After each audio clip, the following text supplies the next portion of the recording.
On this episode of Game Shack, I'm going to talk about what I hope to see in the next generation of the AtGames legendary pinball game, some things that they really have to have in there if that game is going to be a success, and some things that I know aren't going to be in there, but I really want them to be in there anyway. Okay, all that and more coming up next.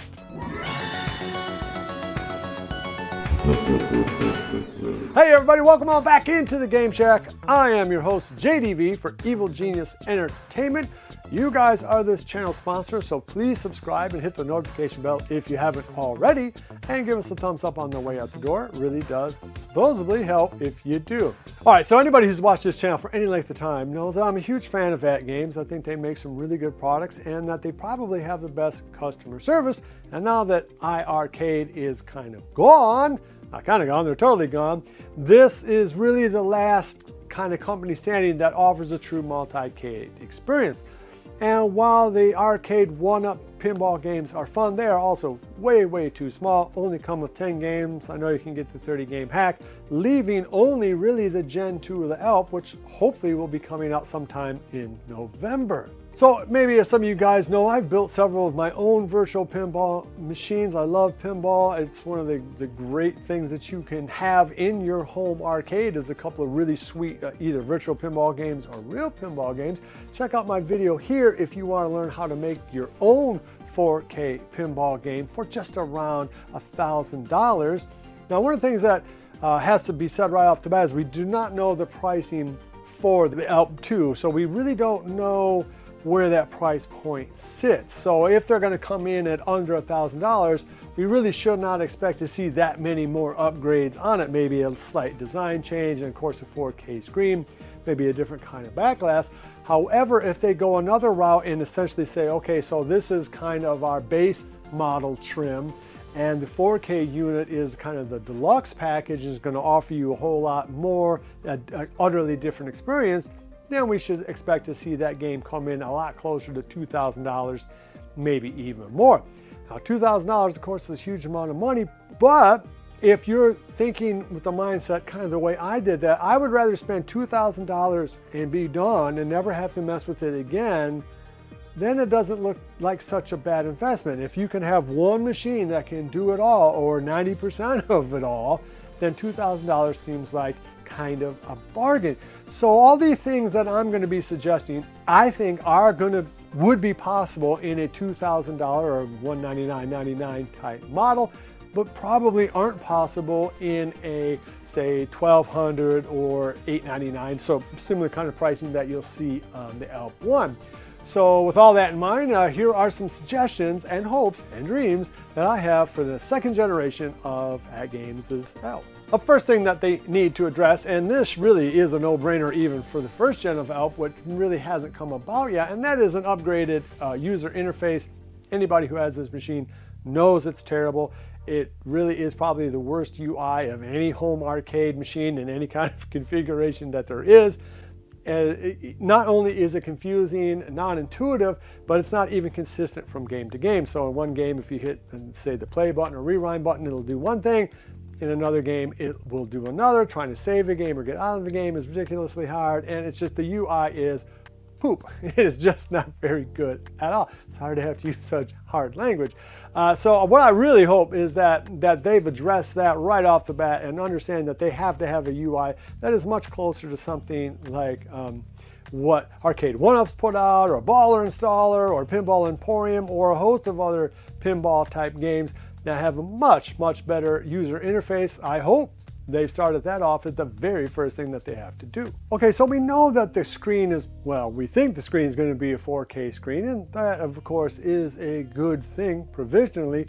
However, it's not all about resolution. I think the biggest thing that they can do, the most important thing that they can do with this build is put in an OLED, possibly a QLED type screen as the main playfield monitor. And the reason why you want an OLED either in your own build or in hopefully the second gen machine is because OLED lets each individual pixel be everything from pure black to pure white and every other color in between. That is not how LED works at all. LED, there's always going to be a little shimmer of light because just the way that process works.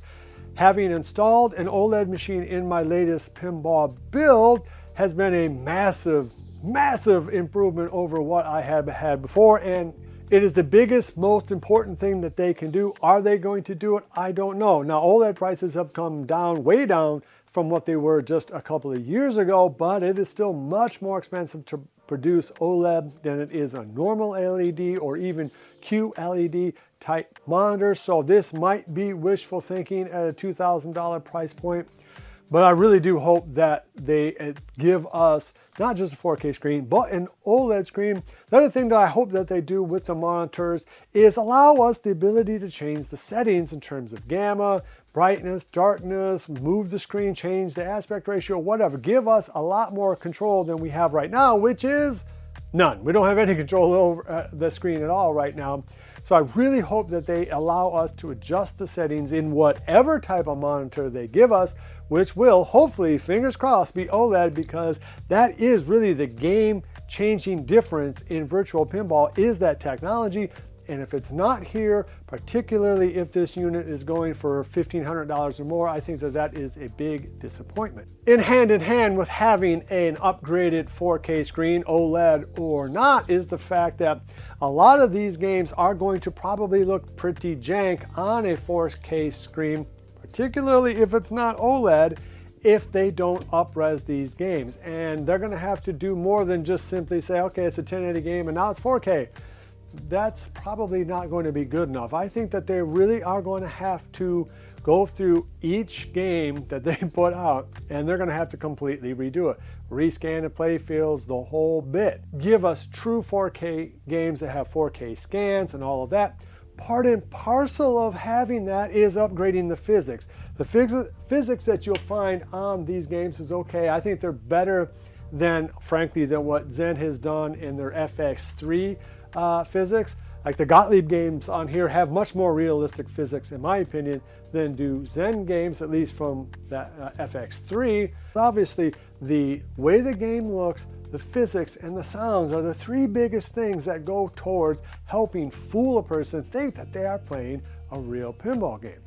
And I've already kind of alluded to it, but I hope that the other thing that AtGames does in their second gen is really give us a better sound system. The sound is pretty awful on the ALP. It really is. It's awful compared to almost any kind of home arcade experience that you'll get. Arcade 1-Up, its own ALU, the iArcade even. All of those have much better sound systems than do the ALP Gen 1. Very tinny, no bass at all. It's not a great experience.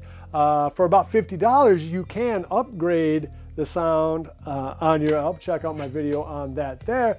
But we shouldn't have to do that. It should sound better than it does. For the build I did, my last 4K pinball build, I spent $20 on the speakers and $20 on the amp. Now I'm going to be switching all that out to even beefier speakers.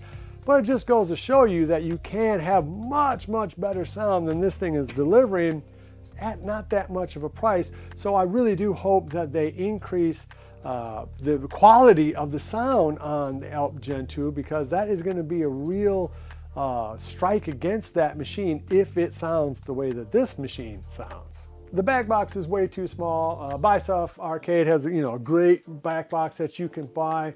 I really do hope that they give us something that is a lot more like that, where it looks like a traditional back box, not just something that is the same size as the cabinet itself. So something that's fairly significantly bigger.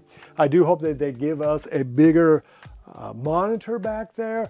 I don't think we need to see this Legends pinball thing, or at least give us a way to, so that changes out to let you know what game you're playing. Something better. I expect that is going to happen.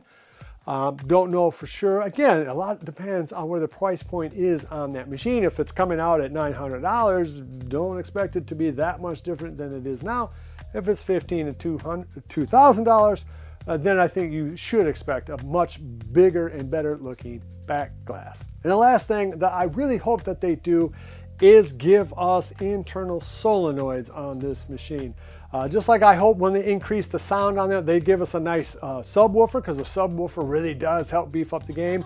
Solenoids would really help that out a lot. Now you can install your own solenoids with a kit you can get from Cleveland Software Design for around $200. I'm going to have a video coming out soon, hopefully, on how to do that. And so that kind of gives you an idea of what you would have to pay in addition to what this is. But it's something that they promised us in the ALP 1. It was that we were going to be able to buy solenoids to install, because right now they just have these little tiny speakers in there that people call fart mufflers or something like that. And that's about what they are. If there are solenoids, if there's a subwoofer, and I hope that there's going to be a 5.1 type sound, so that when the ball is rolling down the playfield, we hear it, maybe, you know, hear it on the rear speakers, and then it fades to the front speakers. That, along with solenoids, would make this experience an entire step above what it is now. Anyway, I really hope that they at least give us solenoids on the flippers, if not knocking in some of the other more advanced stuff that you can do. Of course, the price point is going to be the massive thing here. If they're coming out with a $900 machine, I mean, really, they're probably not going to do a lot. They'll give us a little bit better looking backboard. They'll give us a new screen and maybe a few other things. You know, that's going to probably be it.